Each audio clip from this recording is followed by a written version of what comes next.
Hey, welcome back to JG3 Reviews. My name is James, and here I like to scout out the world of paper and ink and pens, and today it's going to be an ink day. This is Barock Kaviar in Kaviar, or Barock fountain pen ink, and the color is Kaviar. This is an interesting ink. I'm really liking it, especially now that I've started doing a little bit of the ink testing in preparation for today's review, and I think you're going to like this one if you're not familiar with it already. But first, a little bit about Barock Inks. So this is a German ink maker. It's owned by Octopus Fluids, but it's an ink company that has a long history. 1826, as you can see on the box. Patents dating back to 1855.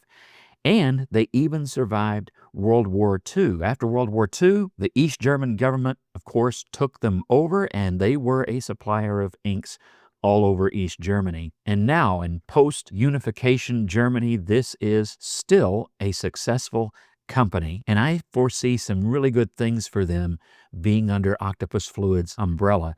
They are going back and reliving some of their history. So this particular ink is part of a collection that is called Baroque 1910, drawing inspiration from the Art Nouveau period. So this is a sort of a purple gray with some interesting shading characteristics, and I think you're really going to like the swatch of this ink. It is also an ink that's supposed to do well in the water fastness test, so I'm interested to see how that goes. I will say I've already done the chromatography, and it hints at some things about the water test, so I'm eager to do that in this review. And I'll also compare it to another dark purple, which I thought was fairly similar. I mentioned that in my pens in use video the other day, that I think it's kind of similar to the Private Reserve Ebony Purple back there. But once I got the Ebony Purple into a different pen, and once I did swatches of both inks, their paths quickly diverged. So it's not really quite like that ink at all, as I will show you here in just a little bit as we go through swatches and paper performance. And before we get to those swatches and everything, let's take a look at the packaging. First, just a nice cream colored box, very simple. There is the company information should you want it. And then the bottle will look somewhat familiar. Like multiple other German ink brands, you get that familiar bottle, same shape as Pelikan, Diplomat, and other ink makers. What's different is, of course, their branding, and I really like how they've gone with that Art Nouveau theme on the label. It really does communicate the history of the company, and it's just a label, but I think it's really cool, and I appreciate graphic artists and their work, and this one I think is really cool. No other information on the bottle. That is it. Nice wide mouth, as it is with those other companies' inks, and a pretty easy bottle to use. You can put it on its side if you need to once that ink level gets lower. I don't suggest doing that with one as full as this bottle, of course. Seems to go without saying, but there's at least one of you out there that you needed that advice, and we're here to share it with you because we love you.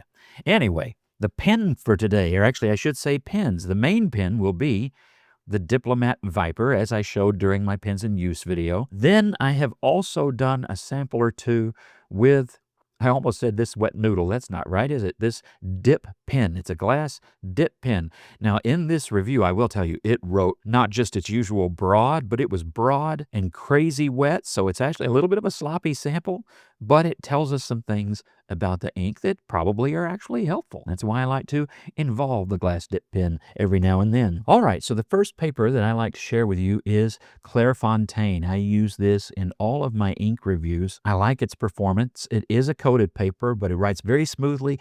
Usually will bring out some shading and some sheening and things like that. Now, this is not a sheening ink. I didn't experience that on any of the papers that I used, but it does have nice shading. So you're going to get some different qualities depending on what you're writing with.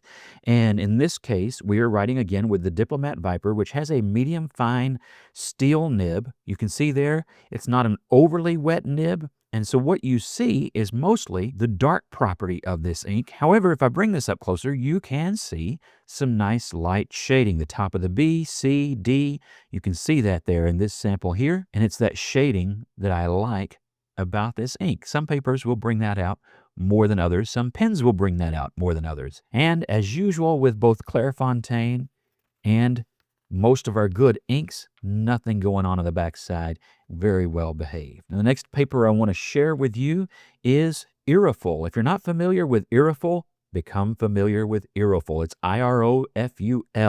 And this is a great paper and reasonably affordable, easy to get even off of Amazon. I really like it. It's Japanese paper. And you can see here, nice shading in the Iroful sample. And you can see it there in the smear and through the word Kaviar. So very, very good performance there. And of course, this is the line here. You get just a little bit of ghosting, but no issues really on that paper. Another favorite paper of mine is Ayush paper. It's difficult to get here in the U.S., so I'm having to work off of samples from a long time ago, rationing them out like World War II tires. You know what I mean? So here too, you get some nice shading. It's a little bit different. You get more of the gray in that shading than in the Iroful paper. And just in general, it looks a bit darker. And you can see in my block there that a lot of times you're just going to get a dark purplish gray. When I say gray, I mean almost as dark as, say, Waterman Intense Black with a bit of a purple to it. Then we have Rhodia paper. This is the dot grid. And here again, you see that same shading. So you can look at the same places in a lot of these samples and see that. And then on the smear again, you can see that shading that's going on. Other side, no issues whatsoever. But let's say you're at the office and you've got to write on some copy paper. Maybe you got to sign something or take a quick note, and maybe you've got HP multi-purpose paper like I have in the printer behind me here. Is it going to perform? Well, yeah, and this is partly, again, just like everything else, a recommendation of the paper, but this ink, you notice no feathering on any of these papers. Now, I did see in feedback from other users of this ink that on really cheap big box notebook paper, like you would use in elementary school or junior high, on that paper, yeah, you're going to get some feathering, but that's the paper. You could get feathering and a pencil and some of that stuff. Anyway, good performance here, and I really like how it's doing, and I really like this as a printer paper. There is just a little bit of ghosting, no bleed through to the other side. So I would call that on printer paper and good performance from the ink. And then we have our big box office supply store notebook. This is the made in Vietnam paper, which a lot of us have found is really good. And it makes sense. The Vietnamese still use fountain pens, so they're going to manufacture paper that is compatible. You will notice again, nice dark block, shading at the tops of my letters, especially like the upstroke of the V, and in that smear, very similar results. And just like on the other papers, no issues on the backside. And last but certainly not least is Tomoe River paper. This is an old Lochby notebook, and it is the old style Tomoe River. And you will notice here in the Kaviar ink, there is some really nice shading in that sample. And I think you can see, because a stub nib would bring out similar things, why I'm now eager to put this in a stub-nibbed pen at some point. Shading again in all of those familiar places looks really good, and I think that's a neat sample. You get a little bit, not sheen, but a little bit, I don't know if you can see it on camera, there's a little bit, see there, of shine, different from sheen. No change in color, and it's not glossy, but there is a little bit of, light refraction going on there, and that sample looks good. Now, I mentioned ebony purple, so in the pens that I've used this ink in before, I realized while doing this sample, I've only had it in fairly dry writing pens. So it often turned out looking like a darker purple version of what you see from the Diplomat Viper. And in this letter P, you can kind of see what I'm talking about. It's darker and it's more purple. But if you imagine this drier, then you would start to get kind of into that shading. But when I went with this really wet, almost too wet, glass dip pen, well, look at that. Much more saturation in purple, and it's kind of reinvigorated my like of this ink. And so I just need to put it in a wetter pen. This is a really beautiful purple as well, and I'll do an ink test of this in the not-so-distant future. But I won't use that glass dip pen because that turned out to be, for whatever reason, with this ink, a bit of a mess. But back to the Kaviar, great performance on Tomoe River, just like everything else. Interesting on the backside, this was the only paper where this happened. It doesn't come through. I don't even know if that comes, it's no ghosting in the normal writing, but in that really wet third pass, only the red and pink tint of this ink started coming through. I find that interesting. And it'll make sense, of course, when we look at that chromatography in a minute. But before we get to the chromatography, let's do an ink swatch here on the Clairefontaine. I had to think kind of hard about what paper I was about to use. And see, that first pass is where you get the idea that this really is a grayish ink. Writing with that Viper, that's really not the impression that you get. And then on the second pass, you start to see a bit more of that purple as expected. And then on a wet third pass, you start to see what you really are getting out of that Viper. But as we look closely to all of those various samples, you can see that all of these colors do come through. So the pen you use will draw out various characteristics of that shading. And I think a flex nib like an FPR Himalaya version 2 that I've got a couple of, I think that would be a great pen to ink this up with and see how that variation goes. Or, as I would probably do first, a stub nib. And while that dries, let's actually do some dry testing. Now I'm going to use the Viper again, which is actually a great test pen because of that easy to use magnetic cap, right? Because it's going to be going on and off here a whole bunch. After 5 seconds, you get a nice smear test out of that, don't you? And just so you know, before I forget, some of you like to know what I'm timing with. This is an Addis Dive Seiko Captain Willard homage with a Seiko movement. Fun watch, great watch, one that I really enjoy. Let me know if you think I ought to review that sometime. 15 seconds here. After 15 seconds, that's about 2/3 of the way there, isn't it?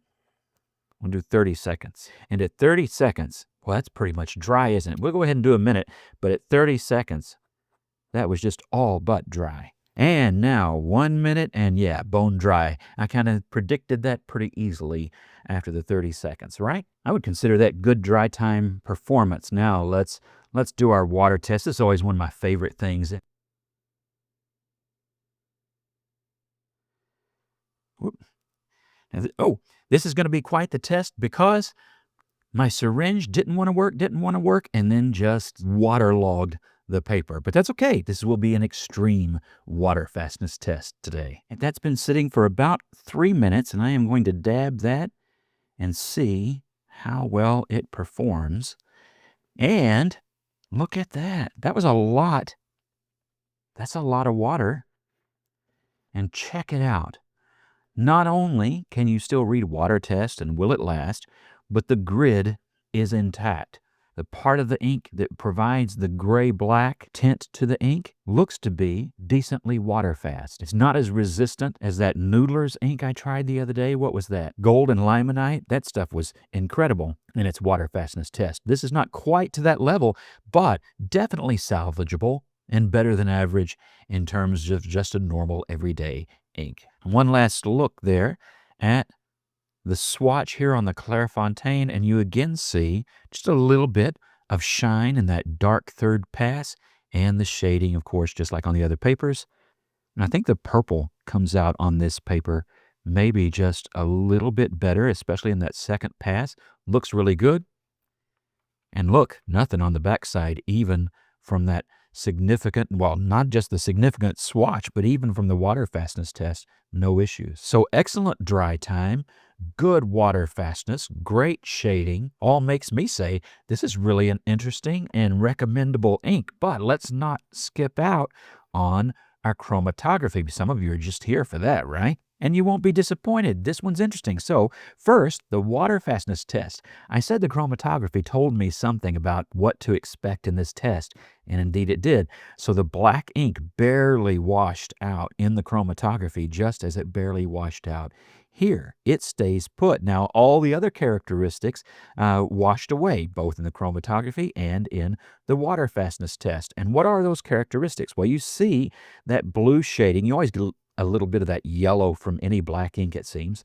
But you see that bluish purple tint here washing up toward the top to where you get a bit of the pure blue tint that they used. You can see it flashing from little spots here all along the edge. And that looks really cool, makes for a neat chromatography. And you also see the red that it takes to make blue purple, right? And you see that coming out more as pink than as red. And that's why you see this shading here. There is plenty going on in this ink. And once again, I just find that fascinating to look at. Now, I know some of you have already peeked down to the bottom of the page, so you've got this covered, right? It's a 30 milliliter bottle, just like all other bottles that shape. The price right now, this is at Van Ness, and I have no connection to them. It's just where I found the ink in stock in the U.S. It is $16.50. I paid $12.95, but that's in euros, because I had a gift card to Amazon Germany. Now, shipping wiped out any savings there, but the gift card covered both those things.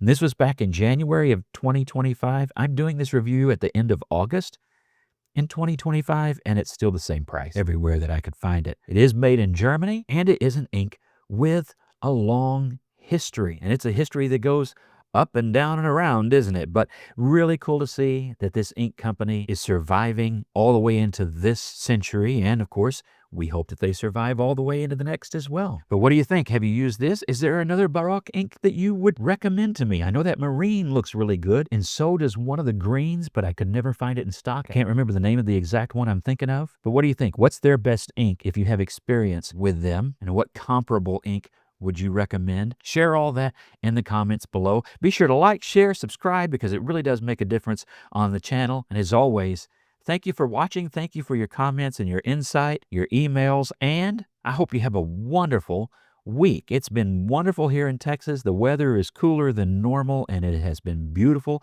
which after the rough early summer our state had, has been a welcome relief. And I hope you're experiencing the same in whatever part of the world and whatever season it is where you are when you're watching this. God bless you. Have a great week.